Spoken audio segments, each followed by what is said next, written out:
Elon Musk es uno de los hombres más ricos del mundo. No solo es el rostro de Tesla, sino también el rostro de SpaceX. Es una mega celebridad y además un mega rico. Sin embargo, su riqueza está más cerca de la riqueza que tiene una persona normal que la del hombre más rico del mundo, Jeff Bezos. Sí, Musk podrá tener cientos de miles de veces la riqueza de una persona normal, pero tiene tan solo un tercio de la riqueza de Bezos. Es como si Bezos ganara, digamos, $10,000 y Musk ganara $3,300. Elon estaría más cerca del que gana $0 que de Bezos. Esta confusión o este problema de vistas nos pasa por la ley Weber-Fechner, en la que entre más grande sea una sensación, más grande tendrán que ser sus cambios para que podamos notar o sentir una diferencia. Por ejemplo, si estamos cargando un objeto ligero, sentiremos si de repente nos ponen a cargar otro objeto del mismo peso. Pero si cargamos algo muy pesado, si nos suman el peso de un objeto como el del primer caso, casi seguro que no nos damos cuenta. Y esto, como ya lo vimos, nos pasa con la riqueza. A veces creemos que tenemos poco y otras veces creemos que tenemos mucho, tan solo por estar encerrados en la burbuja de nuestra propia experiencia. Por ejemplo, en México y presumiblemente en el resto de América Latina, mucha gente cree que es de clase media cuando en realidad son de clase baja. Sí, hay una población grande de gente que considera que está en una posición social acomodada por poder comprar algunas prendas en tiendas de fast fashion como Zara, H&M y demás. Así como también podrá hacer alguna que otra visita a una franquicia como Starbucks, cuando la realidad es que son casi tan pobres como el resto, es que simplemente no ganan lo suficiente para ser de clase media. Pero como otros ganan aún menos que ellos, consideran que entonces ellos no son iguales al resto. Teniendo esto en cuenta, de mínimo hay que pensar en lo irónico y lo degradante para la sociedad que entre gente tan alejada de la verdadera riqueza o hasta de la clase media se hagan ataques clasistas de todo tipo, o sea, que entre pobres se discriminen por ser pobres, como aquella crítica que consideraba privilegiado y acomodado a todo aquel que se pudiera quedar en casa durante el confinamiento de 2020. Así como si cualquiera que pudiera trabajar desde casa ya fuera parte de un grupo malvado y elitista, así como oscuro, llamado los privilegiados. Tener seguro médico, tener ropa cómoda y al gusto de uno, caminar con seguridad por la calle, tener dinero suficiente para divertirse, entretenerse, entre otras cosas más. Todas estas cosas llegan a ser vistas como algo negativo, como un privilegio, algo que envilece, algo frívolo incluso, y que ciega a quien lo tiene, siendo el que no lo tiene alguien más puro o con mayor importancia social. Esta visión se ha retorcido demasiado y pierde de vista algo muy importante, que es deseable que más gente pueda tener estas cosas buenas. Por tanto, esto no debería de ser visto como un privilegio, sino más bien como un derecho, o por lo menos como algo que sí que se desea que tengan todos. La mayor contradicción de todo este pensamiento está en el pobrecismo, una visión romántica y dulzona del pobre, que no solo tienen individuos por ahí, sino además también discursos políticos, donde se hace una especie de condena moral al que vive bien, todo por no estar marginado. Todos esos discursos donde el pobre es bueno, el pobre es bondadoso, el pobre no peca, no hace mal, no delinque, y todo lo que llega a ser se va justificado porque es pobre, como si no fueran personas, como si fueran animalitos o angelitos del Señor. Pero si el pobre deja de ser pobre, ahora pasa a ser un enemigo o alguien más o menos indeseado, ya que al salir de la pobreza no ha hecho algo bueno, ha ganado privilegios de los que debe de sentirse avergonzado. Privilegios que, como ya vimos al principio, están muy lejos de ser verdadera riqueza, así una riqueza que en verdad te separe del resto de los mortales, sino que más bien son cosas que todos deberían poder tener, y no algo por lo cual se debería de avergonzar a la gente para hacer un discurso en el cual los pobres son siempre buenos y tú eres bueno porque estás del lado de los pobres.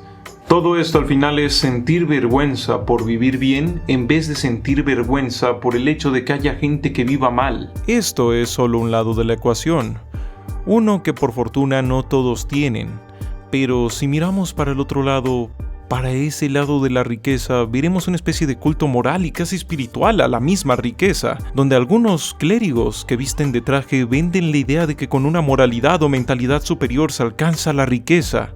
Llaman a la austeridad dejando de lado el placer. Condenan al tipo que se compra un iPhone sin tener una casa bonita. Llaman a la determinación total. Si uno no desayuna, come y duerme pensando en el dinero es un fracasado. Llaman a la negación del placer. Proclaman que el camino a la riqueza va de renunciar a los gustos, a la familia y a la propia identidad. Así como si habláramos de la penitencia de un monje del medievo. Todo esto como camino a la salvación, camino a ser rico. Desde motivadores hasta gente en redes sociales, estas ideas pseudo-religiosas sobre la riqueza son como los viejos mitos. Sirven para explicar la realidad, para darle un orden a todo. Así todas las injusticias del mundo se explican con el pretexto de que no se ha tenido la mentalidad de rico, o que no se han hecho los suficientes sacrificios, o no se ha sido lo suficientemente virtuoso.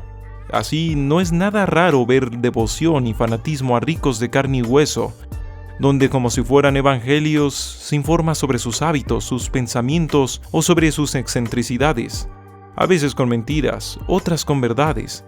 La idea es que aprendiendo de la vida de estos nuevos santos, uno puede encaminarse en el buen camino, en la buena nueva. Sus mitos, sus evangelios son tan bellos y al mismo tiempo tan explicativos que hay quien llega a compartir, así como si fuera una epifanía o una revelación, que algunos grandes empresarios empezaron sus negocios en sus cocheras, presumiendo que es la mentalidad lo único que vale, cuando no solo Wozniak de Apple ha desmentido ese mito como algo ridículo y superendulzado. Cuando Jeff Bezos, a quien también usan como ejemplo, quien también empezó en su garage, lo hizo con una módica inversión de $300,000 más las inversiones de sus padres. O sea que todo esto es un mito, una mentira de que la riqueza puede surgir de la nada absoluta, del espíritu, caray. En la realidad, los analistas en general hablan de que lo que se necesita es estar en un ambiente lleno de mentes y de recursos, además de encontrarse en un triángulo dorado, o sea, aquellos espacios donde un negocio explota o ya está explotando. Bill Gates no sería Bill Gates aunque hubiera nacido en el mismo año, pero hubiera nacido en México, lugar donde era casi imposible que de joven tuviera un acercamiento a la computación, tal como se pudo hacer allá en Estados Unidos. Pero aún más importante, es poco probable que hubiera tenido acercamiento con las grandes mentes y los pioneros que más adelante hicieron posible toda esta era de la computación. Estos son datos públicos, no son datos secretos, pero que a menudo parecen no importarle al cultista de la religión de la riqueza. Porque al final, si la mentalidad o el espíritu rico, lo que tú quieras, no explica la pobreza y no explica la riqueza del mundo, entonces este mundo no solo se revela más complejo, sino también muchas veces injusto. El mundo deja de ser una pirámide donde si te esfuerzas subes y subes y subes para convertirse en una ruleta rusa. En este escenario estamos dentro de un totalitarismo invisible, uno en que según Byung-Chul Han ya no son fuerzas externas como la vigilancia, los gobiernos, la propaganda y demás la que nos fuerza a explotarnos, a mantener un orden, sino nuestras fuerzas internas, nuestras ambiciones, nuestros anhelos, nuestros miedos e inseguridades nos llevan a forzarnos, a explotarnos a nosotros mismos hasta niveles nefastos. Irónicamente, esto es algo que nosotros mismos vemos como éxito, en vez de como algo malo. Como lo resume él, hoy día nos explotamos a nosotros mismos y sentimos que estamos teniendo éxito por ello. Así la riqueza es como una torre de Babel existencial, donde la subida es prácticamente infinita para la mayoría de mortales. Pero aún así, somos llamados a subir tanto como podamos, ya que, aunque hacia arriba, la torre no parece tener fin, el suelo, lo más bajo de lo bajo, la marginalidad, siempre parece cercana y aterradora. El secreto de la riqueza es que es una torre que se extiende infinitamente hacia arriba, en la que puedes subir, subir y subir, darlo absolutamente todo y aún así hará falta que una cantidad demencial de variables se junten para que puedas seguir ascendiendo más y más, solo para subir más y para subir más y más y más. Es el mito perfecto. El paraíso siempre parece a la mano, siempre parece accesible, siempre parece que lo puedes lograr, pero como buen mito de salvación, por más que luches, por más que pelees, por más que subas y subas, simplemente ese paraíso es inalcanzable, no tiene final. Supongo que para algunos de nosotros, sabiendo esto, nos queda hacernos a un lado de esa torre de Babel existencial. Saber que eso de volverse rico no es para todos, vaya. Y así poder ver la riqueza como un juego donde no estás jugando para ganar, sino para estar bien. Y ya. Vaya, ver el dinero como un medio y no como un fin. Sin embargo, esto sí que es muy difícil en esta era donde no es que trabajemos para realizarnos, sino que directamente nos realizamos trabajando. Nos preparamos toda la vida y enfocamos toda nuestra mentalidad en obtener ese gran trabajo y eso es todo. No es que pensemos en obtener ese gran trabajo para obtener algo más, tal cual. Pero eso es un tema que ya traté en este video. Ahora, para matizar todo esto, voy a terminar este video dando una cita de Max Rosser. Los periódicos podrían haber recogido ayer la noticia de que 137,000 personas escaparon de la pobreza. Es algo que lleva ocurriendo cada día desde hace 25 años, pero que nunca ha merecido un titular. Creo que podemos concluir que la riqueza es una especie de religión o un culto, donde como en los demás, la gente busca un sentido para su existencia y para su vida. Bien, eso ha sido todo por el momento. Espero que les haya gustado este video. Ahora dime, ¿alguna vez te has cruzado con un adorador del culto de la riqueza? O peor aún, con un adorador del culto a la pobreza, un pobrecista? En mi caso, tan pronto terminé mis estudios y empecé a vivir un poquitito mejor, hubo gente que me llamó falso, hubo gente que me llamó así como que ya había perdido mi esencia.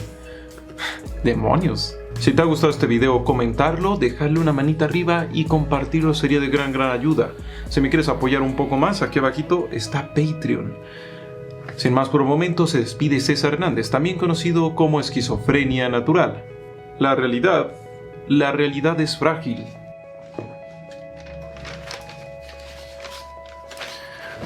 Saben, no hace mucho un youtuber hizo un reto de pararse a las 5 de la mañana y lo ponía así como hackear la vida, como que te vuelves el dueño de tu vida y que todo empieza a mejorar al hacerlo. Nadie lo hiciera, como si eso de pararse temprano fuera una especie de cosa que hacen los ricos o la gente de éxito. Irónicamente, en gran parte de Latinoamérica, la gente que más temprano se para son gente de bajos recursos, porque es fácil ver anécdotas de gente que tiene que viajar 3 o 2 horas para poder ir a la escuela o para poder ir a trabajar. Irónico, ¿no? Que una reflexión, un consejo que intentas dar para que la gente viva mejor es algo que ya hacen. Porque, adivinen qué, la gente intenta vivir mejor, sea pobre o sea rica. Eso de intentar vivir mejor no es algo que haces hasta que viene un tipo y te dice que lo hagas, que intentes vivir mejor.